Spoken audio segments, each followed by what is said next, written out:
भारत की सभी क्षेत्रीय पार्टियों की तरह कांग्रेस भी नेतृत्व के लिए एक परिवार पर निर्भर है।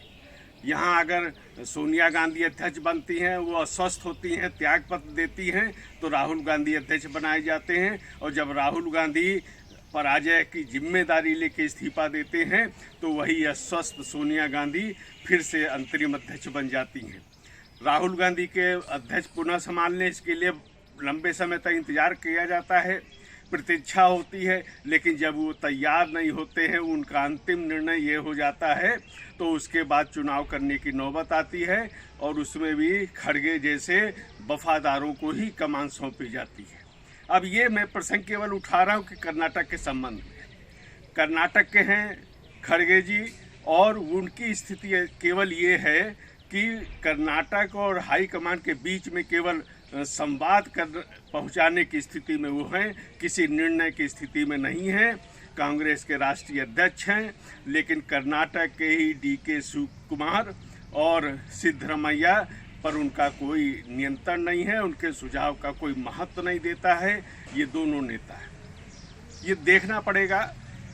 इन सब के बाद भी कांग्रेस विपक्ष की एकमात्र राष्ट्रीय पार्टी है, इसमें कोई संदेह नहीं है। पश्चिम बंगाल, उत्तर प्रदेश में सफाया हो जाता है। केरल में मुख्य विपक्षी पार्टी कांग्रेस थी, राहुल गांधी वहीं से सांसद हैं, लेकिन वहाँ भी सरकार में लौटने का सपना पूरा नहीं होता है। तो इस तमाम निराशा के बाद भी कर्नाटक में एक संजीवनी मिलने का काम होता है, थोड़ा सा उत्साह जागृत होता है, लेकिन नेतृत्व यहाँ पे कमज़ोर अपने को प्रमाणित कर रहा है। राष्ट्रीय स्तर पे यही बात सामने आएगी।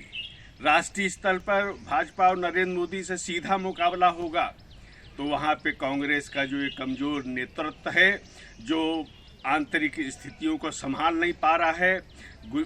राजस्थान में हम देख रहे हैं, उनके वरिष्ठ नेता ही मुख्यमंत्री के खिलाफ यात्रा निकाल रहे हैं, मुख्यमंत्री विपक्ष की नेता की प्रशंसा कर रहे हैं। कर्नाटक का भी देखा गया। इस तरह की स्थिति प्रदेशों में हो रही है। ये कांग्रेस के नेतृत्व की कमजोरी को उजागर करती है, और इन सारी बातों से लेकर कांग्रेस का हाईकमान हल्का